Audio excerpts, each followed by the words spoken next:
Imagine essa situação. Você foi contratado como operador de caixa, mas passado algumas semanas você já estava trabalhando como faxineiro, balconista, limpando o chão e muitas das vezes você se perguntava se aquilo é ou não um acúmulo de função.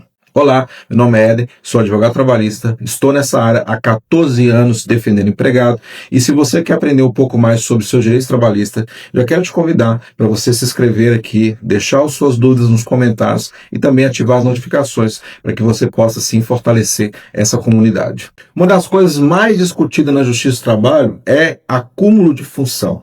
É a pessoa vir trabalhar, ser contratada para trabalhar numa função e ela começar a exercer várias outras funções. E uma pergunta que a gente tem sempre é, doutor, eu tenho direito de receber um valor por acúmulo de função? Por quê? Porque eu fui contratado como caixa, mas lá a gente lava banheiro, lá nós limpamos o chão, lá nós trabalhamos como balconista, eu não deveria receber um valor a título de acúmulo de função?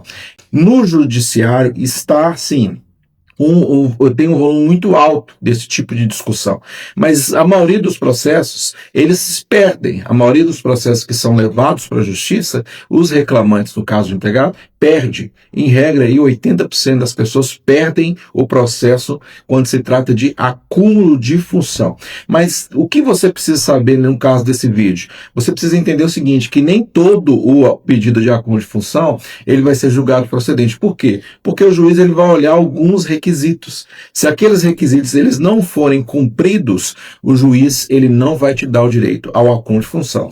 Lembrando que aqui meu objetivo não é falar se eu concordo, se eu não concordo, mas eu quero te trazer esclarecimento do que o juiz olha em um processo que se pede acúmulo de função para te dar favorável ou desfavorável, ok? O primeiro ponto que o juiz vai olhar é o que está escrito lá na sua carteira de trabalho ou o que está escrito no seu contrato de trabalho. Esse é o primeiro ponto. Presta atenção para você ver aqui comigo, ler aqui comigo o que está escrito lá no artigo 456, parágrafo único da CLT.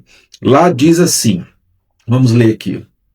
Lá diz assim, artigo 456.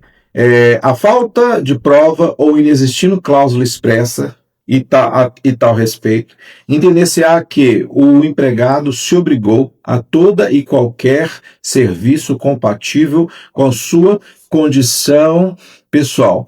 Em outras palavras, é o seguinte, se no seu contrato de trabalho não tiver nenhuma cláusula de exclusividade daquela função, ou na sua carteira de trabalho não tiver a palavra exclusivo, ou seja, vai exercer a função de caixa exclusivamente, vai exercer a função de repositor exclusivamente. Se não tiver essa previsão lá no seu contrato de trabalho, entende-se que você se obrigou a exercer qualquer outro serviço compatível com a sua condição pessoal. Ou seja, você trabalha como caixa, pode trabalhar como balconista, pode trabalhar no setor de hortifruti, pode trabalhar como repositor e não vai receber nada mais por isso, por causa dessa falta de exclusividade. Quando chega o seu pedido na Justiça do Trabalho, a primeira coisa que o juiz vai olhar é exclusivo ou não? Tem cláusula de exclusividade ou não? Não tem cláusula de exclusividade. E aí o juiz vai para o segundo ponto. O segundo ponto ele vai olhar se a função que você exerce, se você está exercendo, no caso acumulando, por exemplo, operador de caixa, aí você vai acumular, no caso, como repositor.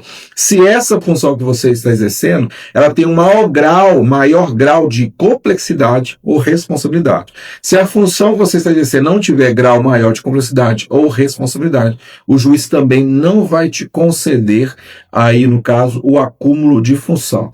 E o terceiro ponto que ele vai analisar é se o salário que você está acumulando, por exemplo, operador de caixa, vou usar aqui sempre o exemplo para ficar mais prático.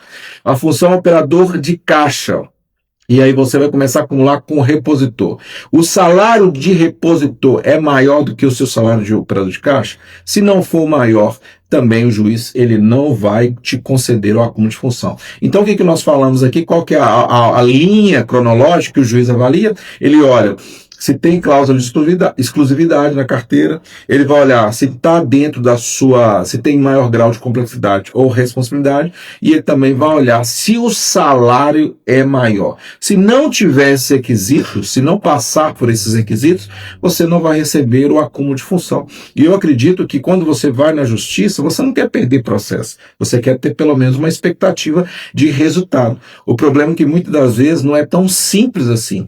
Muitas das vezes a pessoa vai na justiça, por quê? Porque, pensa comigo, você só aceitou aquela função para trabalhar com operador de caixa, você não aceitou a função para exercer outras funções. Só que o empresário, ele não vai falar isso para você, e aí às vezes vai colocar você em um setor que você vai ter que exercer várias outras funções e não vai receber nada a mais por isso. Gostou do assunto? É algo que te interessa? Quer aprender mais sobre os direitos? Já se inscreve aqui nessa comunidade para que ela continue crescendo. Também compartilhe esse vídeo, deixe as suas dúvidas aqui nos comentários que eu vou te responder, para que você também possa continuar aprendendo e entendendo que tem pedido que vale a pena você entrar na justiça e tem pedido que você tem que avaliar o risco-retorno para que você não perca o seu tempo. No mais, eu te agradeço e até o próximo vídeo.